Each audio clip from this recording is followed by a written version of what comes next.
énorme merci aux donateurs du mois de mars. Vous êtes les premiers donateurs de la chaîne. C'est un encouragement pour moi. Merci à Christ TV et à Restauration par Christ. Si vous souhaitez vous aussi faire un don pour la chaîne, vous pouvez trouver le lien dans la description. Bonne vidéo. Bonjour à tous, je m'appelle Jean Ramès.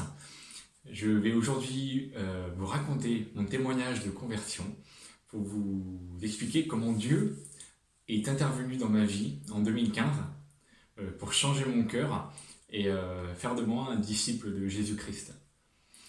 Alors tout d'abord, je vais me présenter pour vous raconter quel est mon arrière-plan.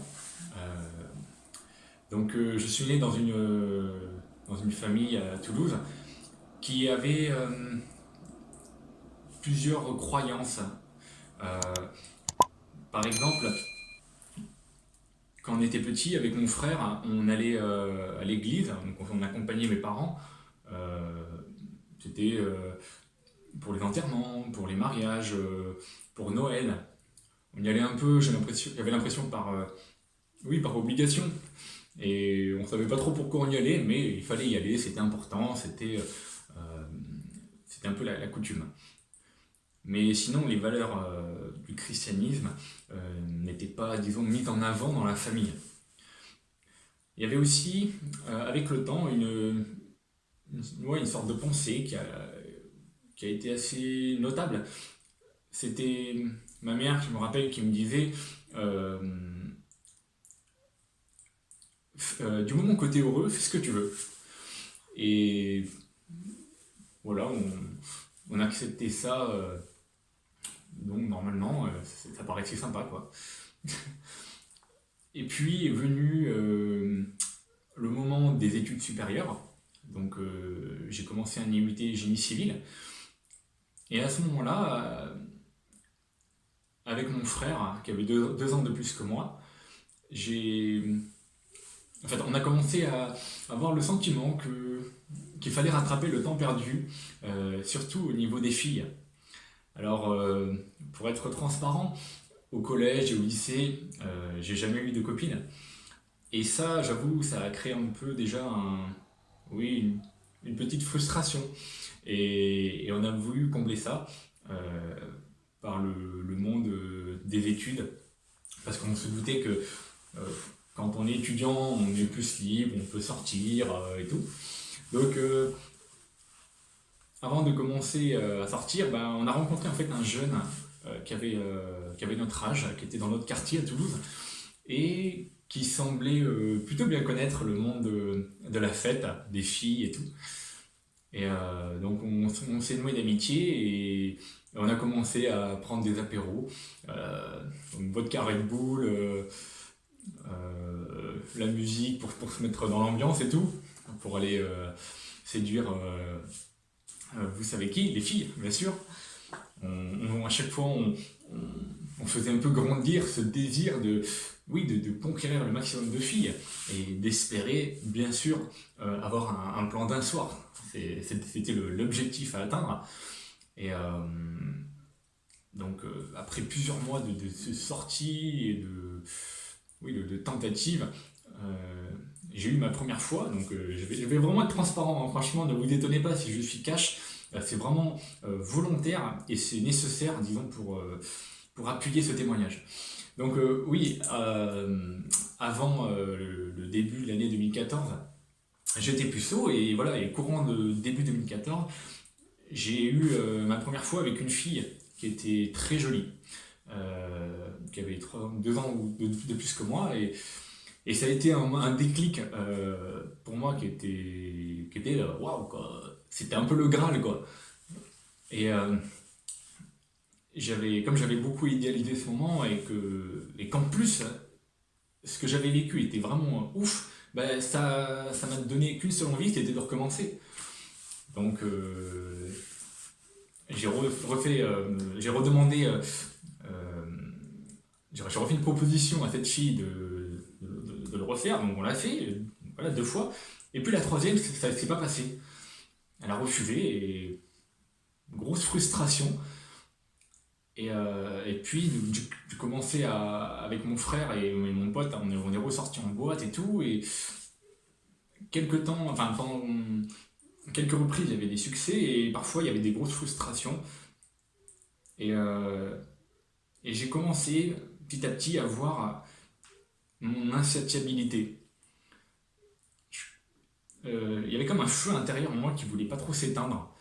C'est comme cette colère de vouloir ce qu'on idéalise et de voir en fait que dans notre cœur, il n'y a rien, enfin, qu'on est vide. Et ça, c'était très gênant. Vraiment, c'était blatant. Surtout les dimanches après, hein, quand il faisait gris, après, après avoir dessoulé. Et, euh, et j'ai commencé à me tourner vers le développement personnel. Vous savez, c'est une sorte de, oui, de pseudo-spiritualité où il y a des coachs par exemple en ligne sur YouTube qui vous parlent de la psychologie positive, comment être heureux, comment avoir ce que l'on veut, euh, et c'était parfois rattaché à la séduction. Donc certains disaient ah mais si vous voulez vraiment être épanoui et que vous voulez faire ce que vous voulez auprès des filles, faites ci, faites ça, etc. Et j'ai écouté plusieurs gars sur YouTube et j'ai vite été paumé en fait. Parce que les discours étaient un peu contradictoires à certains moments et ça m'a perdu en fait. Enfin, je sais pas, je voyais pas le but, ça avait pas l'air très fondé leur discours. Et du coup, ma quête du bonheur, elle a abouti à rien. Je me suis retrouvé un peu sans réponse. Et en avril 2015, j'avais 19 ans à ce moment-là et je suis parti faire un stage de 3 mois à Londres, donc en accord avec mon IUT génie civil. Et là-bas, j'étais dans une résidence étudiante où il y avait plein de jeunes du monde entier. Et à un moment donné, il y a un jeune de 26 ans, un Brésilien, qui est venu me voir et il m'a dit Jean, est-ce que ça te dirait qu'on aille à une messe? Et moi, je lui ai dit ouais, carrément. J'avais, j'avais pas d'autre chose à faire. J'étais plutôt dans une optique de tourisme, de profiter de la vie, de découvrir le monde. J'ai dit oui. Donc on y est allé et tout. Et quand enfin, on est arrivé là-bas et il y avait un pasteur pendant 30 minutes. Il, il a parlé en anglais là, d'un thème que j'ai pas trop compris. Enfin, j'ai rien compris pour être honnête. Et à un moment donné, il a dit une phrase, la seule que j'ai compris. Il a dit, je vous traduis direct, ça sera plus simple, les tentations malsaines rendent logique ce qui est illogique. Et moi, sur le coup, il l'avait dit en anglais, hein, sur le coup, moi, ça a percuté dans ma tête et j'ai vite compris, en fait, enfin, j'ai compris brutalement ce qu'il avait dans mon cœur. J'ai compris, hein, c'était déjà le gros problème de mon insatiabilité auprès des femmes, cette quête du plaisir perpétuel, de toujours avoir plus, de jamais avoir assez. Et j'ai compris que ça ne pouvait être que mauvais, quoi. C'est un piège. Et donc j'ai compris que j'étais esclave en fait, esclave de ce truc qui n'aboutissait à rien en fait. Et vers la fin à la fin en fait de la prédication, en sortant, j'ai dit à mon pote brésilien, je veux devenir chrétien. Mais comme ça, quoi, enfin, sans réfléchir. Ça a été une décision très forte, avec beaucoup de conviction, et en sortant de l'église, j'ai senti en fait qu'une vie nouvelle commençait. C'était trop bizarre. Je ne saurais pas vous décrire. J'avais l'impression qu'il y avait un avant et un après. Que, que j'étais sur un nouveau chemin en fait. Et j'ai commencé à fréquenter des chrétiens là-bas durant le séjour. Et j'ai compris en fait que ce que j'avais vécu, c'est ce qu'on appelle la conversion. C'est le moment où Dieu nous appelle à vivre pour lui. Et, et Dieu en fait a changé mon cœur, m'a donné le désir de, de ne plus suivre cette voie-là du plaisir égoïste. J'ai senti qu'il était 1000 fois plus génial, en fait, de le suivre lui, de suivre les commandements de Jésus-Christ. Et voilà, j'ai été convaincu, j'ai été vachement séduit par la pureté des enseignements de Jésus. C'était tellement sain, c'était tellement simple à la fois, simple et sain. Ça a été évident, quoi. Et les gens, enfin les chrétiens que je fréquentais m'ont proposé de me faire baptiser. J'ai pas du tout renoncé, j'ai dit ouais, je me baptise, franchement c'est ça que je veux, je veux plus revenir sur le passé, c'est fini, c'est cette frustration perpétuelle, j'en ai marre, je veux changer de vie, quoi. Enfin, mais je sentais que c'était pas moi qui prenais cette décision, c'est qu'on aurait dit que cette décision avait été prise pour moi, c'était trop bizarre. Et je pense que, enfin, très certainement que c'était Dieu en fait qui agissait dans mon cœur, qui me poussait vers cette voie-là de l'obéissance en fait. Et durant les deux années suivantes, les changements dans ma vie ont été assez progressifs.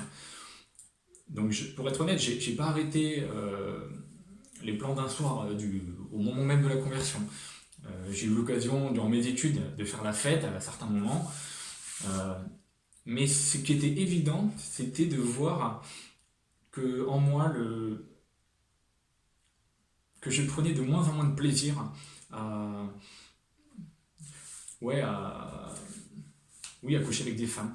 Ça a commencé à prendre moins de sens et ça me dégoûtait plus qu'autre chose. Je sentais j'étais tiraillé dans deux directions. Il y avait celle de l'égoïsme et celle du renoncement, par conscience en fait que c'était mauvais.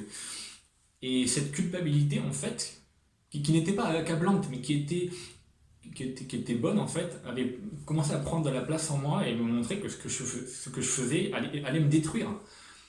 C'était une bonne conviction en fait, qui grandissait jusqu'au point où en 2017, donc soit 2 ans après ma conversion, j'ai définitivement arrêté cette pratique-là, cette manière de vivre. Ça a été énorme, ça a été une libération totale parce que j'étais addict en fait. J'étais dans une addiction sans le savoir.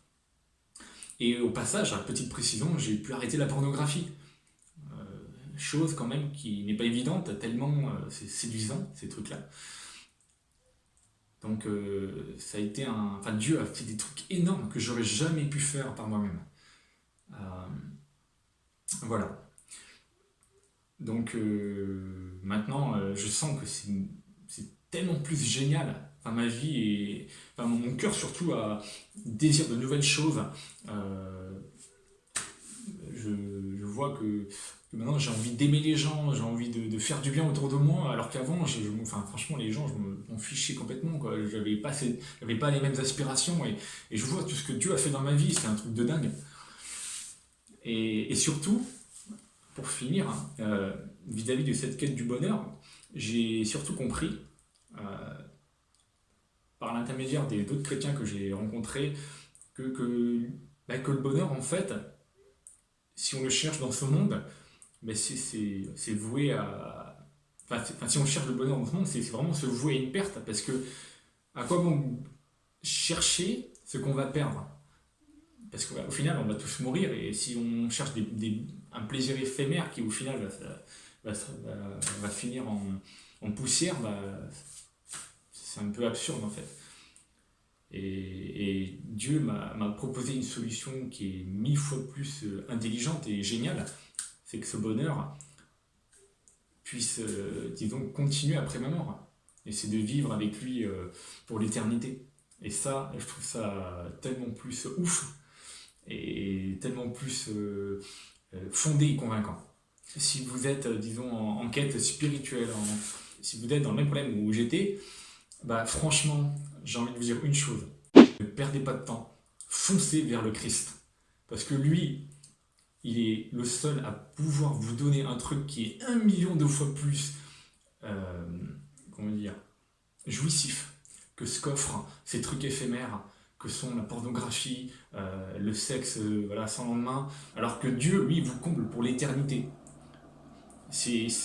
Franchement, foncez vers Jésus. Lui, il sait de quoi vous avez besoin et il peut vous libérer de toutes ces choses. Voilà, donc merci de m'avoir écouté et je vous dis à très bientôt sur La vie témoigne de lui.